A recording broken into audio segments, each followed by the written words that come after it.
deixar?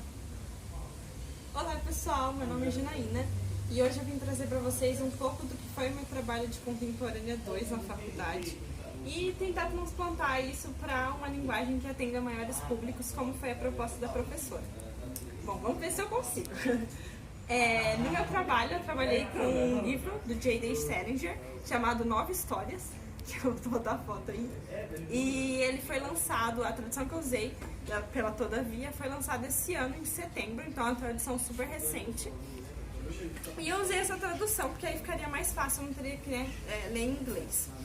Bom, desse livro eu usei um pequeno conto chamado Período Azul de Daumier Smith, em que ele vai falar de um pedaço da vida de um artista, e esse pedaço de vida vai trazer vários questionamentos sobre a questão do pós-segunda guerra e de como o autor, o J.D. Salinger, via a figura do artista, o lugar do artista nessa sociedade estadunidense que estava se construindo ali após aquele conflito. O J.D. Salinger, para quem não conhece, é um escritor norte-americano. Ele nasceu em 1919 e morreu em 2010, então ele morreu assim, faz uns 9 aninhos, viveu bastante.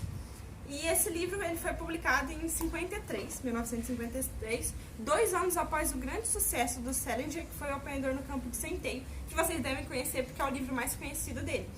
E essa coletânea, 9 Histórias, reúne contos que ele já tinha publicado nos jornais da época. Eles foram escritos cerca de 1940, por aí, na virada de 1950. E então não tem nenhum conteúdo novo para aquela época, assim, não foi nada que tinha novas histórias, eram histórias já conhecidas pelo público, que ele compilou juntas e publicou. Essas histórias, algumas delas tem, por exemplo, Um Dia Perfeito para Peixes Banana, que é um dos contos mais conhecidos dele, que ele vai começar a introduzir a família Glass, que vai ser uma família que ele vai tratar muito nas suas obras, tirando O Apanhador no Campo de Centeio, que realmente é uma história diferente, ímpar. E nesse livro ele vai colocar vários contos em que a gente tem o questionamento dessa sociedade americana e principalmente dessa ideologia do American Way of Life, de como essa sociedade está querendo se representar e está querendo se colocar como um ideal, e o J.D. Salinger não vê isso nessa sociedade, e é isso que ele quer questionar. Então em vários contos a gente vai ter esse questionamento, a presença de personagens vindos da Segunda Guerra, muitos lutando, ou então muitos que se depararam no meio da guerra com aquele conflito e eles não sabendo lidar com isso, e todo esse desajuste que ele vai tentar mostrar todo o tempo nessa sociedade. E a gente vai ver como que isso é construído e como que isso interfere na visão que se tinha do artista naquela sociedade. Nesse conto em específico, a gente vai ter uma série de lugares comuns que, se a gente for estudar, eles começam a surgir na antiguidade, já em Roma e em Grécia, e eles vão se consolidar no Renascimento e estão presentes atualmente na visão que a gente tem sobre o artista e na época do J.D. Salinger, lá nos anos 50, sobre o que era essa visão do artista. Então a gente vai ter o artista como esse profissional idealizado, do produzir para se expressar, unicamente para isso. Então toda essa idealização do artista como um ser especial e com um lugar bem definido dentro daquela sociedade. E é isso que o meu vídeo quer focar nesse lugar do artista na sociedade estadunidense, e principalmente como que esse lugar do artista vai dialogar com o mercado que está crescendo ali, fomentando esse país capitalista que é os Estados Unidos, e como que isso vai interferir na imagem que o J.D. vai ter sobre ele e na imagem que vai ser construída após isso. Bom, no pós-guerra, o que a gente estava tendo no pós-guerra lá pelos anos 50? Fim dos anos 40, início e meio dos anos 50. A gente vai ter um boom das inovações tecnológicas, rádio, televisão, isso vai se disseminar na sociedade estadunidense, de modo que as pessoas, pela primeira vez, vão conseguir acompanhar notícias pela televisão e pelo rádio, que elas nem faziam ideia. Então o mundo vai se abrir para essas pessoas, porque elas vão conhecer outros lugares pela tela da TV ou pelas vozes no rádio, né? E esses veículos visuais, eles vão estar em todas as casas, na sociedade, e aí eles vão criar outras maneiras de se expressar e junto com isso outras maneiras de vender os produtos e de mostrar anúncios, entre outras coisas. E aí a gente vai ter, juntamente com esse boom das inovações tecnológicas, o capitalismo americano. Os grandes magnatas vão ver que o lugar de se expressarem, essa presença deles na sociedade, é o quê? Através da arte. Então eles vão começar a investir pesado nesses artistas e a gente vai ter criações de demandas. A gente vai ter, por exemplo, pop art, uma arte muito mais voltada para consumo, para reprodução disso em massa, porque aí a gente vai ter um novo mercado de arte surgindo e juntamente com isso o centro de arte vai mudar da Europa, que foi nos anos 20, 30, esse centro de arte no mundo velho, para o mundo novo, para o novo mundo, né? Nos Estados Unidos, e aí a gente vai ter a expansão do campo cultural no país e ele se tornando um grande polo. Então o J.D. Salinger vai estar ali no lugar de grande expansão cultural e ele vai estar justamente questionando esse mercado que se constrói nos Estados Unidos e como que essa cultura vai modificar as relações que a gente tinha com a arte antigamente. E para o J.D. isso não é muito positivo e as imagens que estão sendo vendidas, elas não são mais elas são idealizadas, elas não são reais, e ele vê uma sociedade muito mais desestruturada e desestabilizada do que os Estados Unidos querem vender. Então a gente tem essa visão utópica, e essa visão utópica ela vai passar pro ideal do artista, e aí a gente vai ver a questão da arte pela arte sendo o tempo todo contraposto. Esse desajuste desses artistas perante a sociedade também vai ser muito colocado, mas ao mesmo tempo a gente vai ter o quê? Um mercado de arte. E o mercado de arte vai gerar essa produção e consumo, e aí produzir o que vende, ou aí os artistas vão ficar entre produzir o que vende, o que é vendável, ou então se manter nessa visão de artista ideal moderno, separado das instituições e livre para produzir. Esse conceito de liberdade sempre vai estar ali muito em voga.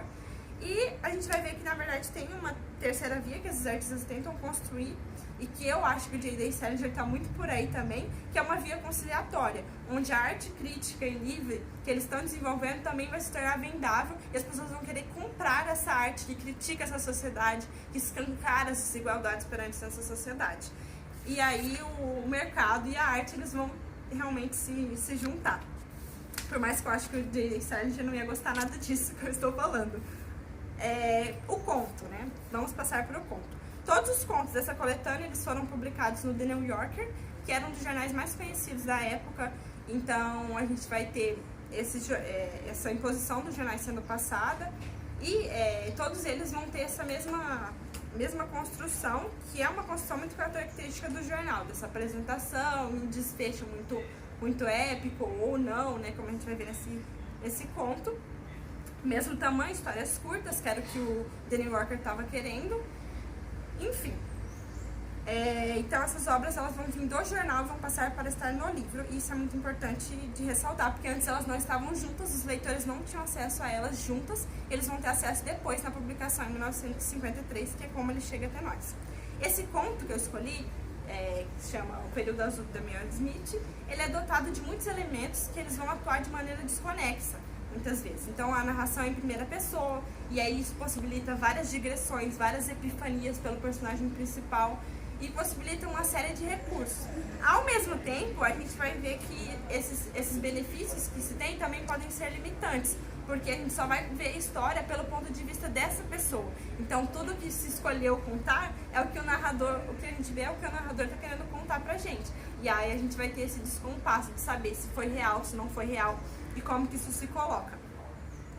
Então, uma narrativa em primeira pessoa, ela tem benefícios e malefícios, e a gente tem que dosar isso. Para análise histórica, isso é muito bom, porque cada uma dessas escolhas que o autor fez para colocar na boca desse personagem, ou para ditar como que essa obra vai ser construída, ela diz muito sobre o período, e aí é que entra a análise do historiador. Logo no começo do conto, a gente vai ver que o personagem principal ele vai dedicar esse conto ao padrasto dele, Robert H. Donian. E aí ele vai ver ele falando também que é uma história que não tem coerência na visão dele. Então a gente já sabe que esse narrador, ele sabe que essa é uma história que vai ser difundida, que é uma narrativa que as pessoas vão ler, e ele quer justamente marcar isso, que ele sabe que não tem coerência, ou seja, que ele é um mentiroso de certa maneira, que ele está tentando articular, e que ao mesmo tempo ele dedica pro padrasto dele, que é um personagem que ele não gosta, que a gente vai ver mais pra frente que ele tem sérios embates com esse personagem e que ele é o totalmente oposto do que o personagem principal é. Eu não estou falando nomes porque o personagem principal ele não tem nome até a metade do conto. E o nome que a gente tem dele é na verdade um pseudônimo, a gente nem sabe se é real. Então ao mesmo tempo tem essa caminhada. O padrasto dele é da Bolsa de Valores, Nós somos informados isso logo no início do conto. E ele perde tudo na quebra da bolsa em 1929. Eles moram em New York e aí a gente tem essa quebra do Wall Street e ele perde tudo. Porém, em pouco tempo ele já consegue se mudar para o mercado da arte, ele começa a ser comerciante de obras e começa a lucrar muito com isso. Isso aqui não é barato. É uma barata. Desculpa, é que eu fiquei muito tenso. Começa a lidar muito com isso. E aí a gente vai ver o narrador muito crítico a isso. Ele fala que ele teve uma varinha mágica para ajudar ele, porque em um momento ele estava quebrado, no outro ele já estava faturando. E o narrador é sempre muito crítico a esse mercado de arte, porque ele vem com essa tentativa de separar o mundo das belas artes, onde tudo é idealizado, fazer do artístico é idealizado, e esse mercado de arte que se desenvolve ali naquela sociedade. E aí a gente vai ver o narrador e o padrasto se mudando de Nova York para Paris, depois com a mãe dele. E por que eles se mudam? Porque em 1929, como eu já tinha dito, o centro artístico não era nos Estados Unidos, era na Europa. Então a gente tem eles fazendo essa mudança para facilitar o trabalho do pai dele. E depois eles voltam 9 anos depois da morte da mãe dele, para Nova York, porque agora Nova York é o centro da produção artística. E aí a gente vê o narrador muito bravo com o motorista que tratou ele como um qualquer. Então ele tem todo esse momento, essa questão de não estar dentro da sociedade, por mais que ele esteja ali, ele não se considera americano, ele está muito mais para europeu. Então, ao mesmo tempo, a gente tem essa contraposição entre o que é os Estados Unidos e o que é a Europa encarnando como civilizada nessa fala dele, e os Estados Unidos encarnando como pouco civilizado, como atrasado frente ao que a Europa estava oferecendo. Lembrando que é essas contradições que o autor quer colocar na boca desse narrador. E aí, depois disso, a gente vem com um parágrafo que constrói essa identidade do artista pra gente. Por quê? Porque ele vai falar que ele ganhou vários prêmios em Paris com a arte dele e que ele passa a viagem toda de Paris a Nova York, registrando a semelhança dele com El Greco, que é um artista do século XVII, um artista também muito independente, que não tinha escola. Então a gente vai ver essa aproximação com esse artista. E também que ele desenhou em um mês 17 autorretratos. Então ele é uma pessoa super confiante da sua aparência. Então a gente tem essa construção desse artista, dessa figura desse artista moderno por excelência, um artista que está super bem consigo mesmo e que ao mesmo tempo procura buscar essas referências da arte já consagrada para dizer, não, eu sou a mudança, eu sou o novo, e configurar essa figura. E aí a gente vai ver ele encontrando no jornal uma vaga para uma escola de arte no Canadá, que se chama Les Amis de Vieux Maîtres, que nada mais é do que os amigos dos velhos mestres. Então a gente tem novamente essa tentativa de puxar o passado pro presente deles e falar que eles têm essa chancela do que já foi consagrado, do que já foi conhecido.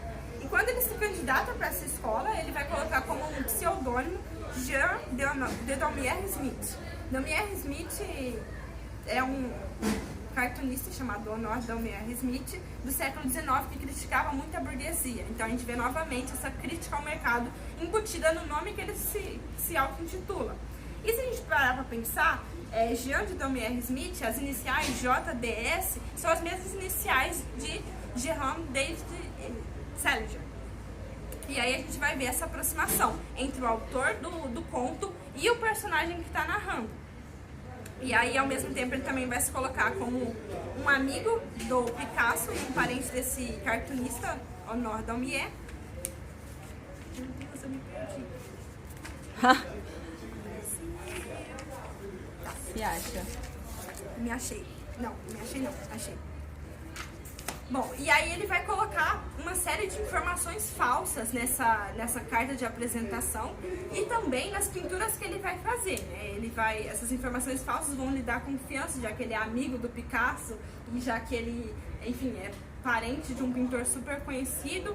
E aí isso vai dar confiança, vai chancelar que ele é um bom artista e ao mesmo tempo as pinturas que ele vai fazer para enviar para lá como uma amostra do trabalho dele vão ser muito características da arte mercadológica que ele tanto critica. Então, ao mesmo tempo que ele está tendo essa crítica de apontar esse mercado de arte, ele também está tentando se encaixar nesse mercado de arte, porque ele diz que as pinturas que ele fez, elas têm esse caráter de pessoas ideais, em lugares ideais, fazendo coisas ideais, em plena saúde. Então o que ele retrata, na verdade, é o que o American Way of Life propõe, esse estilo estadunidense por excelência, essa questão do melhor lugar possível ser os Estados Unidos.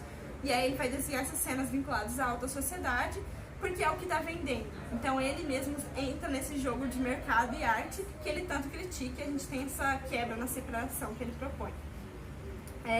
Depois, quando ele entra na escola, ele percebe que a escola também foi tão enganadora quanto ele, porque no anúncio dizia que era uma escola super conceituada, e no fim a gente vai ver que é uma escola que funciona no Canadá, no segundo andar de um prédio. Embaixo tem uma loja de equipamentos ortopédicos, em cima tem essa escola por correspondência, e os dois únicos professores, sem ser o Nó, da mulher, vão ser o Mr. Yoshoto e a esposa dele. E aí esses dois são os fundadores da escola e os dois únicos professores. Então, ao mesmo tempo, a gente tem a escola enganando ele tentando enganar a escola, e toda essa lógica de mercado, de venda e de procura. E aí a gente vai ver que a relação que ele estabelece com a esposa e com o Sr. Yoshoto é uma relação apenas de trabalho profissional, eles não conversam, em nenhum momento eles criam realmente laços. E no começo ele fica revoltado porque ele só atua como tradutor, ele não consegue entender como um artista tão conceituado como ele, amigo do Picasso, já que por essas linhas ele já está acreditando que ele é realmente amigo do Picasso, essa imagem que ele tentou vender, ele acaba comprando ela ele mesmo. E aí ele não consegue acreditar que ele vai atuar só como tradutor dessas cartas que vão ser enviadas, porque nem o senhor nem a senhora Yoshoto vai falar francês. E aí a gente tem os alunos dele, que logo depois disso ele vai ganhar 3 alunos, porque né, o senhor Yoshoto vai acabar passando esses alunos para ele, porque ele estava muito sobrecarregado. E esses 3 alunos, eles vão reiterar esse dilema que a gente tem no ponto inteiro, entre a arte comercial e a arte elevada. A primeira aluna é a Debbie Kramer, que ela é uma dona de casa de Toronto, e ela diz que os grandes ídolos dela são Rembrandt e a Disney, igual Disney. E aí ela fala que quer desenhar como eles e tal, e o nosso narrador ele fica extasiado de como que ela pode colocar essas duas personalidades lado a lado, como se fossem a mesma coisa, uma arte tão elevada na visão dele e uma arte vendável de televisão. O segundo é um fotógrafo de Otário, Howard Hitterfield, e ele cita vários artistas famosos, mas ele fala que ele não quer se igualar a nenhum, que pelo contrário, o que ele quer é produzir desenhos comerciais e satíricos. Isso revolta o nosso narrador a ponto dele nem querer terminar de ler o que o Hitterfield estava falando na carta de apresentação e quais eram os desenhos que ele trouxe para ele. Porque para ele isso era inadmissível, como assim o que ele só queria era aprender a desenhar uma coisa que seria para venda, uma coisa exclusivamente para vender e ganhar dinheiro e lucrar. E por fim, a última aluna, a única que o narrador se salva, é a sua irmã, a irmã Irma, que ela vai ter um talento excepcional na visão do narrador e ela vai ter ideais desligados dessa arte de mercado. Por quê? Porque o que ela quer, na verdade, é aprender a desenhar para ensinar para os alunos do convento. Ela é uma irmã e é isso que ela quer.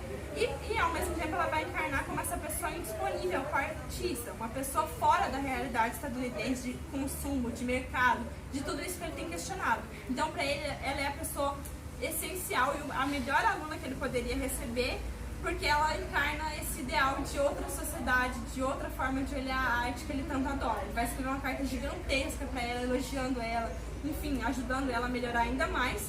Enquanto a resposta dessa carta não chega e ele fica apreensivo, ele tem o que a gente pode chamar de primeira epifania. Ele vai sair em determinado dia e aí ele vai olhar para a vitrine da loja de equipamentos ortopédicos, que fica logo embaixo da sua...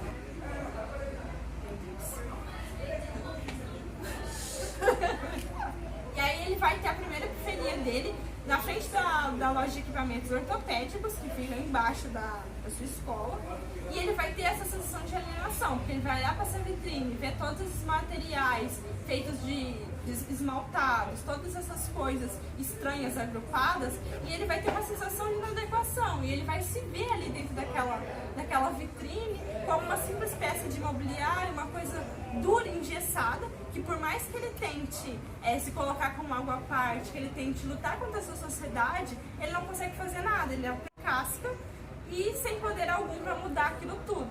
E ele volta extremamente arrasado porque ele se encontra com essa incapacidade dele mesmo de conseguir alterar o que ele vê de errado na sociedade. E aí ele fala, e aí tem até aquele momento, né, dele tá escondendo a sua face agradável, de esmalte, como esses equipamentos ortopédicos. Por trás tem ligações comerciais, como aqui ele estabeleceu com o colégio, com a escola que ele está trabalhando. Enfim, depois dessa visão que ele tem, que ele volta arrasado e tal, ele acorda no outro dia e a resposta do convento chega, que o padre Zimmermann, ele vai cortar as relações da irmã com essa escola, porque ele não acha adequado que ela fique se correspondendo com um homem. Então tem toda essa questão. E ele fica muito triste porque ele não vai poder mais conversar com ela, não vai mais poder ver o progresso dela e ensinar ela realmente as práticas. E aí ele até bebe e fica mal por causa disso, e ele tenta escrever outras cartas, e ele tenta conseguir o endereço do convento para ir visitar ela, porque ele vira uma verdadeira obsessão, essa irmã para ele, de uma outra vida, ela encarna essa vontade desse artista de estar fora dessa sociedade. Então ela é a última forma que ele tem de acessar uma sociedade que não foi corrompida pelo comércio. E aí, quando ele não consegue efetivamente o contato com ela, ele sai de casa vestido de maneira... Quando ele não consegue contato com ela, ele sai de casa vestido de maneira muito chique, todo de terno. E aí ele tem uma nova visão, uma outra epifania.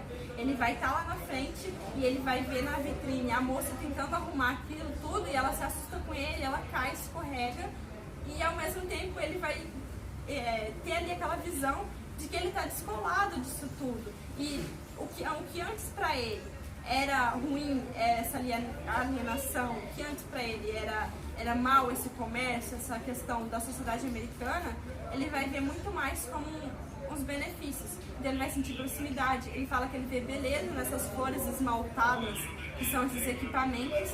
Então pela primeira vez ele vai conseguir adentrar a sociedade estadunidense e vai se colocar realmente como uma dessas pessoas mesmo, e aceitar essa lógica de mercado.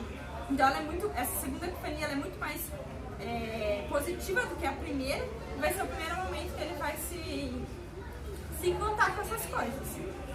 E aí ele vai, a partir disso, ele encara como se ele tivesse abençoado por aquele momento, e ele fica feliz, esquece da irmã e ele descreve rasamente como que a escola terminou, porque a escola não tinha uma licitação, então a gente tem novamente esse confronto com o mercado, a propaganda, a enganação. E aí ele decide voltar para Nova York e no final ele se entrega à vida comum de jovem em Nova York e ele vai olhar as mulheres na praia com seus shorts. E aí a gente vê que ele abandona esse ideal do artista e vai ser o American Way of Life mesmo, de qualquer forma. Bom, o Período Azul de Dalton Smith, ele é um dos grandes contos do século XX. Essa coletânea ela foi considerada uma coletânea que realmente mudou a forma como a gente escreve contos. Até hoje ela é um exemplo. E ela vai ser amplamente rica para a gente poder entender um pouco da sociedade estadunidense do pós-guerra. Porque ela vai dar justamente esse paralelo entre a imagem do artista e as estratégias propagandistas que vão ser resultantes ali no período. Como que essas estratégias propagandísticas vão alterar a imagem do artista. Então, e aí ele vai mostrar pra gente o Salinger, que apesar do protagonista não gostar e não perceber isso, elas têm a mesma função. Tanto a imagem do artista quanto as propagandas difundidas, elas estão muito próximas do ideal delas. Porque o que elas querem é inserir um tipo ideal dentro da sociedade e um tipo específico de pessoas que exercem uma determinada função. É fazer com que determinado lugar ou determinado país seja considerado sublime, elevado, que seja buscado, trazer essa demanda, essa oferta, essa busca e procura, né? Busca e procura é a mesma coisa, essa busca e compra. Enfim, e o discurso construído pelo Salinger, ele não vai se limitar a essa mera sátira da figura do artista, mas ele vai pensar onde que o artista atua dentro dessa sociedade, desse sistema que ele questiona, e como que eles vão gerar novas relações sociais e novos modelos de vida através desses meios de comunicação que estão em ebulição ali, e como que tudo isso vai alterar a visão que as pessoas têm da arte, da sociedade e do artista. É interessante também pontuar que essa sociedade vai começar a produzir imagens que a sociedade quer vender e consumir, porém, o artista mesmo vai se construir a partir dessas imagens difundidas. Ele vai produzir essas imagens que a sociedade quer comprar? Vai produzir, mas ele próprio vai se construir através dessa série de estereótipos que a sociedade está levantando ali como a figura do artista moderno por excelência. Ademais, a gente pode também ver a questão do título, o período azul. Por que o período azul? Azul era uma das cores mais caras no Renascimento, né? Porque vinha da pedra lápis lazuli, e esse azul ultramarino era caro, era extremamente valorizado nas artes visuais como um todo no Renascimento.